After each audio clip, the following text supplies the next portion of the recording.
Hello friends, எல்லோருக்கும் வணக்கம். Welcome to young investor channel. Last market closing பார்த்துருப்பீங்க. ஒரு நல்ல பாசிட்டிவ் ட்ரெண்ட்லாம் இருந்துச்சு. குறிப்பாட்டு சைனா மெக்சிகோ நெக்ஸ்ட் வந்து பார்த்தீங்கன்னா கனடா. இதுக்கு மேலே எல்லாமே டேரிஃப் வந்து அமெரிக்கா இம்போஸ் பண்ணியிருந்தாங்க. இதில் கனடா மெக்சிகோக்கு மேலே இம்போஸ் பண்ண டேரிஃபை வந்து டொனால்ட் ட்ரம்ப் பாஸ் பண்ணாங்க. ஸோ இதெல்லாமே ஒரு மேஜர் ஃபேக்டர். மார்க்கெட் பாசிட்டிவ் ட்ரெண்டில் இருக்குது. ருப்பியும் ஸ்ட்ரென்த்தனாக இருந்துச்சு. ஸோ ஓவரால் நிஃப்டி 378 பாயிண்ட்ஸில் க்ளோஸ் ஆச்சு. 23,739 பாயிண்ட்ஸ். சென்செக்ஸ் 1397 பாயிண்ட்ஸில் க்ளோஸ் ஆச்சு. 78,583 பாயிண்ட்ஸ். நிஃப்டி பேங்க் 947 பாயிண்ட்ஸ் 50,157 பாயிண்ட்ஸில் க்ளோஸ் ஆச்சு. நிஃப்டி ஐடி 545 பாயிண்ட்ஸு 42,860 பாயிண்ட்ஸில் க்ளோஸ் ஆச்சு. இல்லை பேங்க் நிஃப்டி வந்து பார்த்தீங்கன்னா நான் சொன்ன மாதிரி 947 points positive. IndusInd bank, Axis bank, HDFC bank, Canara bank, Kotak Mahindra bank, state bank of India, bank of Baroda இவங்க எல்லாமே ஒரு 2% கிட்ட பாசிட்டிவ்ல இருந்தாங்க. இண்டஸ்இண்ட் பேங்க் 1000 தாண்டிடுச்சு. 1047 க்ளோஸ் ஆயிருக்கு. பட் ஸ்டில் ஒரு அட்ராக்டிவ் ரேஞ்சில் தான் இருக்குது. ஸ்லோவாகவே யூஸ் பண்ணிக்கோங்க. அடுத்தபடியாக ICICI bank, Punjab national bank, federal bank இதெல்லாம் ஒரு 1% கீழே பாசிட்டிவ்ல இருந்துச்சு. IDFC first bank, AU small finance bank மட்டும் நெகட்டிவ் ட்ரெண்டில் க்ளோஸ் ஆயிருந்துச்சு. இது போக எஃப்ஐஎஸ் டேட்டா. எஃப்ஐஎஸ் ஒரு 23 கன்சிக்யூட்டிவ் செஷனுக்கு அப்புறம், அதாவது 23 செஷன் மார்க்கெட்டில் தொடர்ந்து வந்து அவங்க நெட் செல்லர்ஸாக தான் இருந்தாங்க. ஸோ இப்போ அந்த 23 கன்சிக்யூட்டிவ் செஷனுக்கு அப்புறம் எஃப்ஐஎஸ் நெட் பையர்ஸாக மாறி இருக்காங்க. 809 கோடிக்கு நெட் பையர்ஸாக இருந்திருக்காங்க. 430 கோடிக்கு நெட் செல்லர்ஸாக இருந்திருக்காங்க. டிஎஸ் 430 கோடிக்கு நெட் செல்லர்ஸ், எஃப்ஐஎஸ் 809 கோடிக்கு நெட் பையர்ஸாக இருந்திருக்காங்க. ஸோ ஓவர்லாட் இது வந்து எஃப்ஐஎஸ் டிஎஸ் டேட்டா. அதே மாதிரி ஐடிசி ஹோட்டல்ஸ் இன்றைக்கும் பார்த்தீங்கன்னா ஒரு டவுன் ட்ரெண்டில் தான் இருந்துச்சு. 164 க்ளோஸ் ஆச்சு. கிட்டத்தட்ட 4% நெகட்டிவ் ஐடிசி ஹோட்டல்ஸ் வந்து பார்த்தீங்கன்னா இண்டஸ்ட்ரீஸ்லேருந்து ரிமூவ் பண்ணியிருந்தாங்க அப்படின்னு சொல்லி இன்றைக்கி ஒரு ஆர்டிகல் வந்துருந்து. ரிப்பார்ட் பார்த்தீங்கன்னா அந்த ITC hotel, Sensex, other BSc industries இதில் வந்து டியூஸ்டேலேருந்து ரிமூவ் பண்ணியிருக்காங்க அப்படின்னு சொல்லி அப்டேட் கொடுத்துருக்காங்க. ஸோ அது வந்து பார்த்தீங்கன்னா ஐடிசி இப்போ அது எவ்வளோ லாஸு, ஐடிசி ஹோட்டல்ஸ் வந்து எவ்வளோ லாஸு, ஐடிசி ஹோட்டல்ஸில் இப்போ எவ்வளோ கெயின் அப்படின்னு சொல்லி உங்களுக்கு கிளியராக ஷோ ஆகும் போர்ட்ஃபோலியோவில். அது இப்போ கிளியராக ஷோ ஆகுது, அதை நீங்கள் பார்த்துக்கோங்க. ஸோ ஓவரால் ஐடிசி ஹோட்டல்ஸ் இன்றைக்கும் 4% கீழே விழுந்துருந்துச்சு. இண்டஸ்ட்ரீஸ், சென்செக்ஸ், அதர் பிஎஸ்சி இண்டஸ்ட்ரீஸ்லேருந்து ரிமூவ் ஆயிருக்கு அப்படின்னு சொல்லியிருக்காங்க. அது போக ஐடிசியோட ரிசல்ட்ஸ் வர இருக்குது. மேபி ஐடிசியோட ரிசல்ட்ஸும் பார்த்தீங்கன்னா ஒரு அடி விழும் அப்படிங்கிற ஒரு அப்டேட் சொல்கிறாங்க. மேபி ஐடிசியோட ரிசல்ட்ஸில் வந்து ஒரு அடி விழுற சான்சஸ் இருக்குது அப்படின்னு சொல்கிறாங்க. குறிப்பாட்டு ப்ராஃபிட் அடி வாங்கும். சிகரெட் வால்யூம் மேபி ஒரு 4% வரைக்கும் இன்க்ரீஸ் ஆக சான்ஸ் இருக்குது. பட் நம்ம வெயிட் பண்ணி தான் பார்க்கணும் ஐடிசியோட ரிசல்ட்ஸ் எப்படி வர சான்சஸ் இருக்குது அப்படின்னு சொல்லி. இந்த வீக் வருது. மேபி நாளை கழிச்சு இந்த 2 நாளில் வரும்னு நினைக்கிறேன் ஐடிசியோட ரிசல்ட்ஸ். ஸோ ஃபஸ்ட்டு பார்த்தீங்கன்னா ஏஷியன் பெயிண்ட்ஸோட ரிசல்ட்ஸ் இன்றைக்கி வந்துருந்துச்சு. ப்ராஃபிட் 23% கீழே விழுந்திருக்குன்னு சொல்லியிருக்காங்க. 1128 கோடியாக இருக்குது. கம்பெனியோட ரெவன்யூ 6% கீழே விழுந்திருக்கு. 8549 கோடியாக இருக்குது. ஸோ ஏஷியன் பெயிண்ட்ஸ் வந்து பார்த்தீங்கன்னா ரெவன்யூ க்ரோத் வந்து எஸ்டிமேட் பண்ணதை விட கொஞ்சம் ஜாஸ்தியாக தான் வந்திருக்கு அப்படின்னு சொல்கிறாங்க. இதில் சீக்வன்ஷியல் பேசிஸில் ப்ராஃபிட் 63% இன்க்ரீஸ் ஆயிருக்கு அப்படின்னு சொல்லியிருக்காங்க. ப்ராஃபிட் வந்து முந்தின குவார்ட்டரை கம்பேர் பண்ணும்போது ஒரு 63% அதிகரிச்சிருக்கு அப்படின்னு சொல்கிறாங்க. இவங்க என்ன சொல்கிறாங்கன்னா 6.6% வந்து பார்த்தீங்கன்னா உங்களுக்கு டிக்ளைன் ஆயிருக்கு. ஓவரால் கோட்டிங் பிஸ்னஸ் இந்தியாவில் 6.6% டிக்ளைன் ஆயிருக்கு. இண்டஸ்ட்ரியலும் சேர்த்து domestic decorative business 1.6% volume growth காமிச்சிருக்கு. ஸ்டாண்டலோன் ரெவன்யூ இந்த செக்மெண்ட்டில் 7.5% பார்த்தீங்கன்னா டிக்ளைன் ஆயிருக்குன்னு சொல்லியிருக்காங்க. இவங்க வந்து வீக் ஃபெஸ்டிவ் சீசன் டிமாண்ட் அப்படின்னு சொல்லி மென்ஷன் பண்ணியிருக்காங்க. ஆக்சுவலி ஃபெஸ்டிவ் சீசன் டிமாண்ட் இருந்துச்சு. ஸோ கோல்டு சேல்ஸ் இன்க்ரீஸ் ஆயிருந்துச்சு. பட் இங்கே அஃபெக்ட் ஆயிருக்கு அப்படின்னு சொல்லி புரிஞ்சுக்கலாம். ஆனால் என்ன ஒன்றுனா ரியல் எஸ்டேட் செக்டார் வந்து எவ்வளோத்துக்கு க்ரோத் ஆகுதோ அந்த பேசிஸில் வந்து அந்த paint company, wire companies, next வந்து சிமெண்ட், செங்கல் இதோட சேல்ஸ் எல்லாமே பார்த்தீங்கன்னா அதிகரிக்கும். ஸோ ஓவரால் இவங்க என்ன சொல்கிறாங்கன்னா சேல்ஸ் வந்து இன்க்ரீஸ் ஆனாலும் டிஸ்ட்ரிபியூஷன் எக்ஸ்பென்சஸ் வந்து எங்களுக்கு அஃபெக்ட் ஆயிருக்கு. ஆப்ரேட்டிங் மார்ஜினும் பார்த்தீங்கன்னா இந்த டிஸ்ட்ரிபியூஷன் செக்மெண்ட் வந்து ஆப்ரேட்டிங் மார்ஜின் அஃபெக்ட் பண்ணியிருக்கு ஏரான பேசிஸில் அப்படின்னு சொல்லி அப்டேட் கொடுத்துருக்காங்க. வீக் ஃபெஸ்டிவ் சீசன் டிமாண்டும் பார்த்தீங்கன்னா ரெவன்யூ அஃபெக்ட் பண்ணியிருக்குன்னு சொல்லியிருக்காங்க. ஸோ ஓவரால் இது வந்து ஏஷியன் பெயிண்ட்ஸ் போஸ்ட் பண்ண ரிசல்ட்ஸ் அப்டேட்டு. ஸ்டாக் ப்ரைஸ் இன்னைக்கு 2350 க்ளோஸ் ஆயிருந்தாங்க. 19% 1 இயரில் நெகட்டிவ் ரிட்டர்ன்ஸ் கொடுத்துருக்கு. 48 டைம்ஸ் ஏர்னிங்ஸில் இருக்கிறாங்க. பட் ப்ராஃபிட் குவார்டர் பேசிஸில் இன்க்ரீஸ் ஆயிருக்கு. இயரானட் பேசிஸில் அடி வாங்கியிருக்கு. நம்ம வெயிட் பண்ணி தான் பார்க்கணும் இது நாளைக்கு மார்க்கெட் வந்து எப்படி அக்செப்ட் பண்ணுது அப்படின்னு சொல்லி. ஜேகே டயர்ஸ் வந்து டாக்டர் அருண்குமார் ஜவுரா அவரை வந்து பார்த்தீங்கன்னா சீஃப் டெக்னாலஜி ஆஃபீஸராட்டு வந்து அப்பாயின்ட் பண்ணியிருக்காங்க அப்படின்னு சொல்லி ஜேகே டயர்ஸ் தரப்புல வந்து அப்டேட் கொடுத்துருக்காங்க. டைட்டனோட ரிசல்ட்ஸ் வந்திருக்கு. ப்ராஃபிட் 1047 கோடி பண்ணியிருக்காங்க. மார்ஜினலி ப்ராஃபிட் கீழே வந்திருக்கு. ஏன்னா சேம் பீரியட் லாஸ்ட்டில் 1053 கோடி ப்ராஃபிட் பண்ணியிருக்காங்க. Revenue from operation which means total income 25.5% increase ஆயிருக்கு. 17,723 கோடியாக இருக்குது. அதுபோக நெட் ப்ராஃபிட் சீக்வன்ஷியல் பேசிஸில் வந்து பார்த்தீங்கன்னா ஒரு வளர்ச்சி தான் அடைஞ்சிருக்கு அப்படின்னு சொல்லியிருக்காங்க. சீக்வன்ஷியல் பேசிஸில் நெட் ப்ராஃபிட் வந்து கம்பேர் பண்ணும்போது முந்தின குவார்ட்டரில் விச் மீன்ஸ் செகண்ட் குவார்ட்டரில் 704 கோடி இருந்து இப்போ 1047 கோடி பண்ணியிருக்காங்க. ஓவர்லாட்டு ஒரு குவார்டர் ஆன் குவார்டர் பேஸில் நல்ல growth. இதுக்கு அவங்க மென்ஷன் பண்ணுறது குறிப்பாட்டு பார்த்தீங்கன்னா இந்த custom duty related charges losses தான் இவங்களுக்கு வந்து இந்த ப்ராஃபிட் அடி வாங்குறதுக்கு ரீசன் அப்படின்னு சொல்லி மென்ஷன் பண்ணியிருக்காங்க. எபிட்டா 2.8% இருக்கு, 1641 கோடியா இருக்கு. EBITDA margin 210 basis point decline ஆயிருக்கு, 10.1% இருக்குன்னு சொல்லியிருக்காங்க. செக்மெண்ட் வைஸ் ரிசல்ட்ஸ் அப்படின்னு சொல்லி பார்க்கும்போது டொமஸ்டிக் ஜுவல்லரி பிஸ்னஸ் 25% வளர்ச்சி அடைஞ்சிருக்கு அப்படின்னு சொல்றாங்க. குறிப்பாட்டு இதில் இந்த செகண்டரி சேல்ஸ் ஒரு 28% வளர்ச்சி அடைஞ்சிருக்கு. கன்சியூமர் ஸ்பெண்டிங் வந்து குறிப்பாட்டு festival higher wedding related purchase இருந்ததுனால இந்த செக்மெண்ட் ஒரு வளர்ச்சி அடைஞ்சிருக்குன்னு சொல்லியிருக்காங்க. கோல்ட் ஜுவல்லரி அண்ட் காயின்ஸ் 27% வளர்ச்சி அடைஞ்சிருக்கு. இதில் ஜுவல்லரி செக்மெண்ட் வந்து பார்த்தீங்கன்னா ஒரு ஸ்ட்ராங்கஸ்ட் growth, ரீட்டைல் லெவல் 25% வந்து வளர்ச்சி அடைஞ்சிருக்குன்னு சொல்லியிருக்காங்க. டோட்டல் இன்கம் இந்த குவார்ட்டரில் ஒரு 26% இந்த செக்மெண்ட்டில் வளர்ச்சி அடைஞ்சிருக்கு. 14,697 கோடியாக இருக்குது. இந்த குவார்ட்டரில் தனிஷ்க்கு ஒரு 11 நியூ ஸ்டோர், மியா 13 ஸ்டோர் வந்து டொமஸ்டிக் மார்க்கெட்டில் ஓப்பன் பண்ணியிருக்காங்க. வாட்ச் அண்ட் வியரபிள் செக்மெண்ட் 1128 கோடி ரெவன்யூ வந்திருக்கு, 15% வளர்ச்சி அடைஞ்சிருக்கு. Analog segment 20% growth.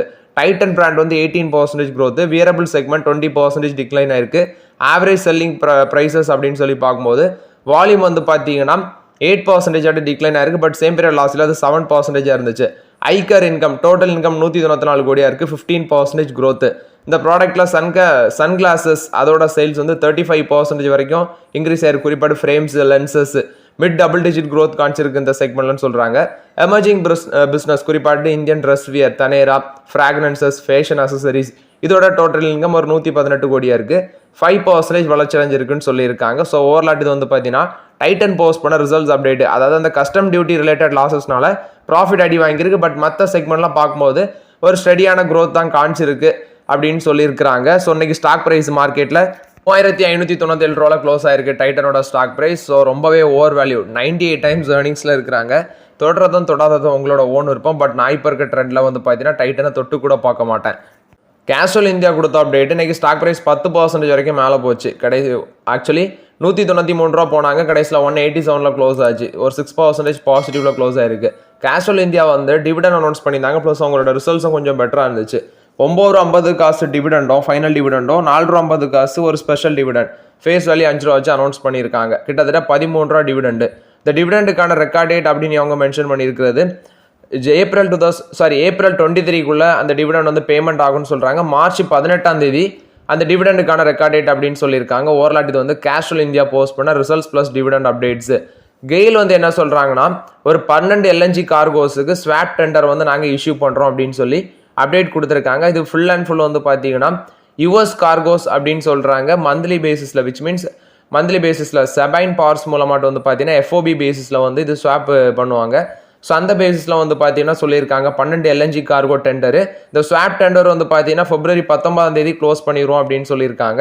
But actually இப்போ அந்த டெண்டருக்கு வந்து ஸ்வாப் விச் மீன்ஸ் அதை வந்து இஷ்யூ பண்ணியிருக்கிறாங்க அப்படின்னு சொல்லி கெயில் தரப்பில் விளக்கம் கொடுத்துருக்காங்க. February 19 இந்த டெண்டர் க்ளோஸ் ஆகும்னு சொல்லியிருக்காங்க. வேர்பூலோட ரிசல்ட்ஸ் வந்திருக்கு. ப்ராஃபிட் 51% இன்க்ரீஸ் ஆயிருக்கு, 43.96 crores தான் இருக்கு. அது போக அவங்களோட ரெவன்யூ ஃப்ரம் ஆப்ரேஷன் 11% இன்க்ரீஸ் ஆயிருக்கு, 1705 கோடியா இருக்குன்னு சொல்லியிருக்காங்க. கன்சியூமர் டிமாண்ட் ஸ்ட்ராங்காக இருந்ததுனால வந்து பார்த்தீங்கன்னா இந்த ரிசல்ட்ஸ் போஸ்ட் பண்ண முடிஞ்சுன்னு சொல்கிறாங்க. ப்ளஸ் வந்து அவங்க வந்து ஸ்டேக்கும் பார்த்தீங்கன்னா சேல் பண்ண இருக்கிறாங்க. ஆனால் மார்க்கெட்டில் இப்போ எல்ஜி எலக்ட்ரானிக்ஸ், சாம்சங் எலக்ட்ரானிக்ஸ் இவங்கெல்லாம் வந்து பார்த்தீங்கன்னா எக்ஸ்பாண்ட் பண்ணிகிட்டே வராங்க. எல்ஜி எலக்ட்ரானிக்ஸோட ஐபிஓ விரைவில் வரும்னு நினைக்கிறேன். ஸோ நம்ம வெயிட் பண்ணி பார்க்கலாம்.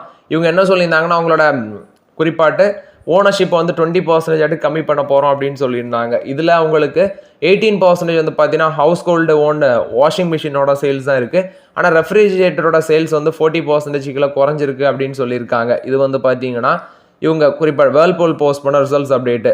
லாரியால் என்ன சொல்கிறாங்கன்னா $3.1 பில்லியன் ஸ்டேக் வந்து குறிப்பாட்டு சனோஃபி பேக்டு ஃபார்மா குரூப்புக்கு வந்து நாங்கள் விற்க இருக்கிறோம் அப்படின்னு சொல்லி அப்டேட் கொடுக்குறாங்க லாரியால். இது வந்து பார்த்தீங்கன்னா சனோஃபி பேக்டு ஃப்ரெஞ்ச் ஃபார்மசூட்டிக்கல் கம்பெனிக்கு தான் ஒரு €3 பில்லியன் வேல்யூக்கு வந்து விச் மீன்ஸ் $3.11 பில்லியன் வந்து பார்த்தீங்கன்னா விற்க இருக்கிறாங்க அப்படின்னு சொல்லி அப்டேட் கொடுத்துருக்காங்க. இது வந்து லாரியால் கொடுத்த அப்டேட்டு. டாபரை பற்றி அதோட சிஇஓ மோஹித் மல்கோத்ரா என்ன சொல்கிறாருன்னா இது வந்து ஓரல் கேர் செக்மெண்ட்டில் ஒரு செகண்ட் லார்ஜஸ்ட் பிளேயராட்டு வந்திருக்கு இந்த மாடர்ன் ட்ரேட் சேனல் அப்படின்னு சொல்லி இவங்க ஓரல் கேர் செக்மெண்ட்டை மென்ஷன் பண்ணுறாங்க. குறிப்பாட்டு டாபர் டூத் பேஸ்ட்டு, இந்த ப்ரீமியம் பிராண்டாக இருக்கிற மேஷ்வாக்கு இந்த செக்மெண்ட்லாம் ஒரு 9.1% growth காமிச்சிருக்கு. மார்க்கெட்டில் இதுக்கு ஹியூஜ் பொட்டன்ஷியல் இருக்குன்னு சொல்லியிருக்காங்க. என்எஸ்சியோட ரிசல்ட்ஸ் வந்துருந்துச்சு. ப்ராஃபிட் ஒரு 94% இன்க்ரீஸ் ஆயிருக்கு. ப்ளஸ் ரெவன்யூவும் பார்த்தீங்கன்னா 24% அதிகரிச்சிருந்துச்சு.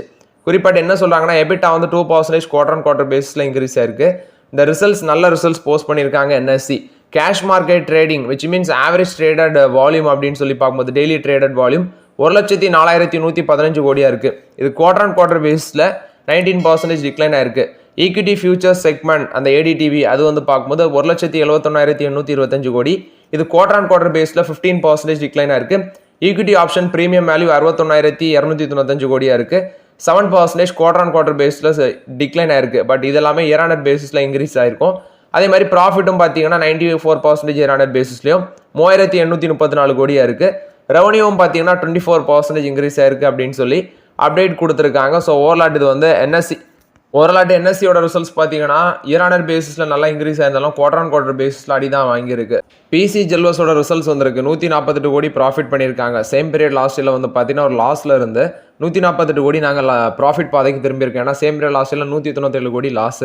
ரெவன்யூவும் பார்த்தீங்கன்னா மல்டிஃபோல்ட் இன்க்ரீஸ் ஆயிருக்கு. 1496% ரெவன்யூ இன்க்ரீஸ் ஆயிருக்கு அப்படின்னு சொல்லியிருக்காங்க. ஸோ கிட்டத்தட்ட ரெவன்யூ எவ்வளோ பண்ணியிருக்காங்கன்னா 1496% அதிகரிச்சிருக்கு. சேம் பீரியடில் 40 கோடியாக இருந்தது 139 கோடியாக இருக்குது ரெவன்யூ ஃப்ரம் ஆப்ரேஷன் அப்படின்னு சொல்லியிருக்காங்க. அது போக எக்ஸ்பென்சஸ் ஒரு 119% அதிகரிச்சிருக்கு. 535 கோடி எக்ஸ்பென்ஸுக்கு ஸ்பெண்ட் பண்ணியிருக்காங்க. இந்த ஸ்டாக் வந்து லாஸ்ட் 5 இயர்ஸில் 620% ரிட்டர்ன் கொடுத்துருக்கு.